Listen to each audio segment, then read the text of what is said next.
Bram Stoker's tale of Dracula is a riveting tale of love, war, and insanity.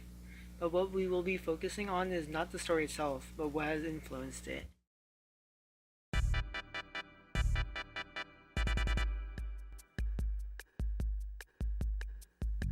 Through the use of historical references, Bram Stoker is able to convey a sense of wonder in the readers.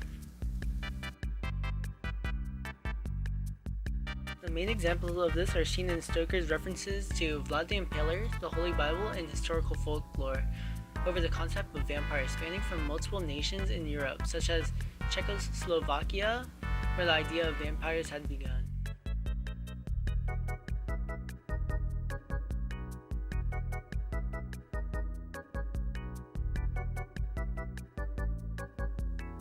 The first and most obvious allusion that we'll be covering is Vlad the Impaler, who was born in 1431 to Vlad II.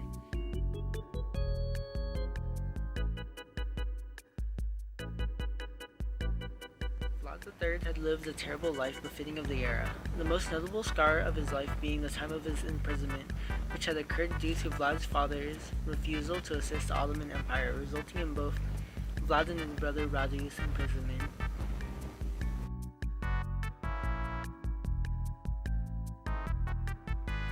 During this period, the two brothers were trained to be elite soldiers loyal to the Ottoman Empire even after they were released. Strangely, Radu was captivated by the Sultan Mehmed II and formed a strong bond with him. But Vlad, on the other hand, despised his kidnappers and had begun his plot for revenge. Years later, following the death of Vlad II, the brothers were released, but Vlad III had still lusted for vengeance.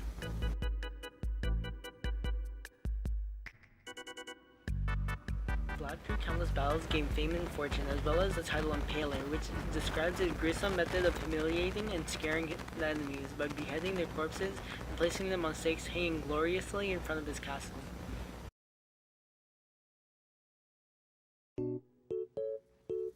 Eventually, through Vlad's countless wars, had he finally received the chance to exact his revenge. This opportunity came as the Sultan had requested Vlad's aid in a major upcoming battle, to which Vlad had refused to assist. Angered, the Sultan sent out assassins to kill Vlad, only to have the assassins be killed instead.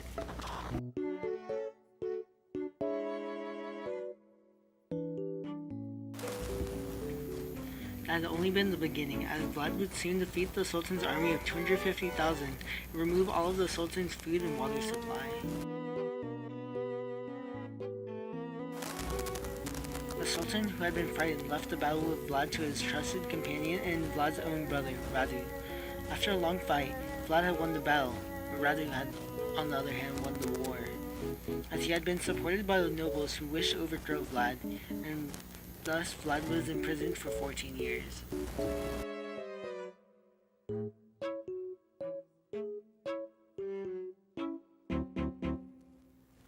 Suspicion rises as years after Vlad's death has his body not been found. Some state that Vlad had ordered after his death for his body to be cut into pieces and sent to the Sultan as a form of spite, but a large quantity also believes Vlad to be an undead who had faked his death to roam the night feasting to his heart's content.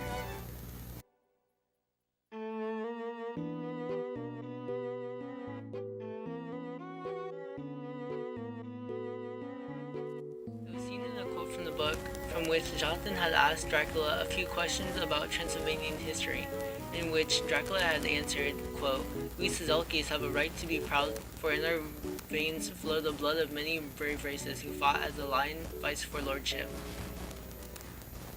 Unquote. Quote, "Who it was but one of my own race, who was a voivode, crossed the Danube and beat the Turk on his own ground. This was a Dracula indeed." Unquote. The previous quote is an obvious allusion to Vlad the Impaler and his battle against the Ottoman Empire. Bram Stoker has additionally included quotes from the Holy Bible into the story to display a juxtaposition between good and evil, as portrayed from his religious belief. It was seen in chapter 6, when Rita mentions, quote, "men like trees walking," unquote.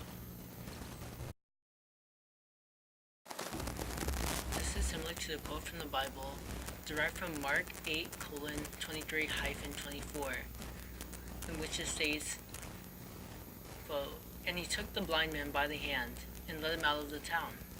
And when he had spit on his eyes, and put his hands upon him, he asked him if he saw aught. And he looked up and said, I see men as trees walking."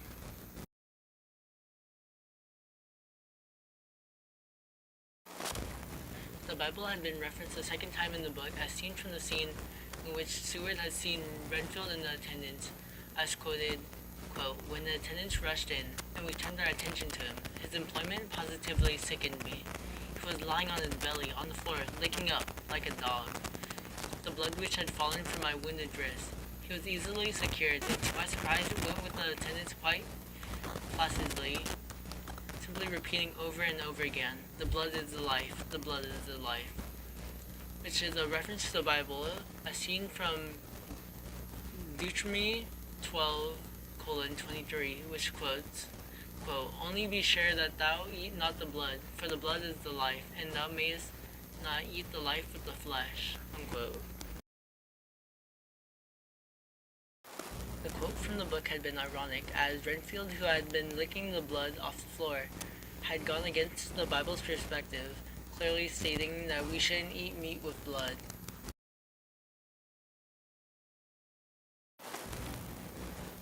When referring to vampires, different images come to mind, the most iconic of which being the Romanian vampire. But when speaking of the original vampires, the first to come to mind is a Slavic. Through these different ideas of the image of a vampire, Bram Stoker is able to combine these into the iconic Dracula we know and have come to love.